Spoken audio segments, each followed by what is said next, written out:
Have you ever seen someone, or, maybe it's even been you, push away something that's genuinely good, like a really stable relationship or a great job, and you just can't help but wonder, why? Well, today we're going to dive right into that because it's one of the most baffling and honestly fascinating parts of how we work, the strange psychology of self-sabotage. And it really all comes down to this one powerful idea. This isn't about someone loving drama or wanting chaos in their life. No, it's something way deeper. It's a survival instinct that's kind of gone haywire. The key phrase here is uneasy rest, and we're about to unpack exactly what that is and why it can make a perfectly peaceful life feel, well, terrifying. And that really is the million-dollar question, isn't it? It sounds completely backward. Why on earth would our nervous system, the very thing that's supposed to keep us safe, start treating calm and stability like it's the most dangerous thing in the world? Stick with me because the answer is pretty mind-blowing. All right, let's get right to the heart of this.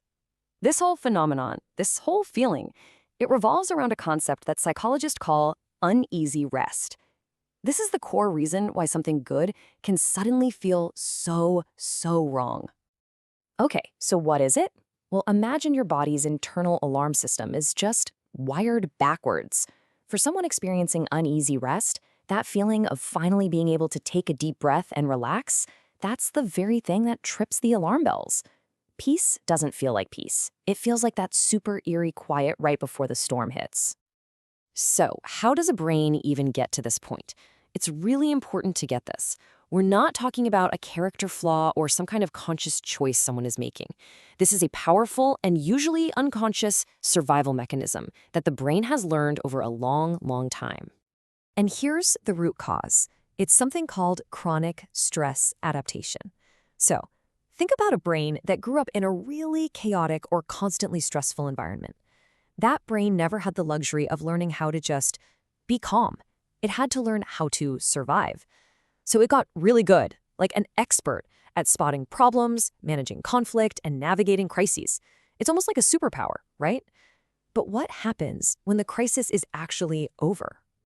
And this is where we see the huge difference. For a typical nervous system, peace feels safe. It's a signal to calm down, to recover. But for a chaos-adapted system, that exact same feeling of peace feels totally foreign. And because it's foreign, it feels dangerous. So it doesn't trigger calm, it triggers hypervigilance. And let me tell you, hypervigilant is absolutely exhausting. It's that feeling of being constantly on edge, always scanning the horizon, just waiting for the other shoe to drop.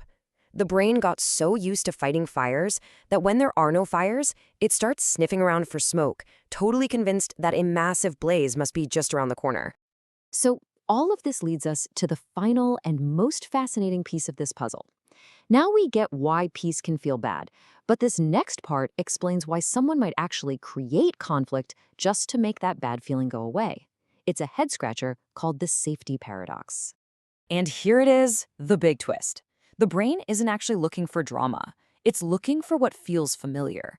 And if your brain is wired for crisis, then the familiar feeling is the stress and adrenaline that comes with managing chaos. That state, as weird as it sounds, feels safer than the vulnerable, unknown territory of peace. So what does it do? It subconsciously starts a problem, picks a fight, or sabotages a good thing, just to get back to the one state it knows how to handle. You can see how this creates this tragic little four-step loop. It starts in a chaotic past, which forces the brain to adapt brilliantly, but then that adaptation misreads a peaceful present as a threat, and finally, it pushes for actions that create conflict, basically recreating the very chaos it was designed to survive. The survival skill becomes a self-fulfilling prophecy. So, what's the big takeaway here? Well, first and most important, self-sabotage is almost never a conscious choice to create drama. It's an old survival program running on autopilot. The brain has made this one critical mistake. It's confused what's familiar with what's actually safe. And this behavior, it's really just a sign of a nervous system that's still bravely fighting a war that, for now at least, is over. And that leaves us with this one final and really important question. I mean, our brains are incredibly adaptive, right? They learned this whole response to protect us in the first place. So, if the brain is capable of learning something so complex and counterintuitive, does that mean it also holds the power to unlearn it?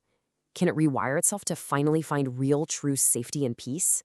It's definitely something to think about. If this video made you feel better, please consider subscribing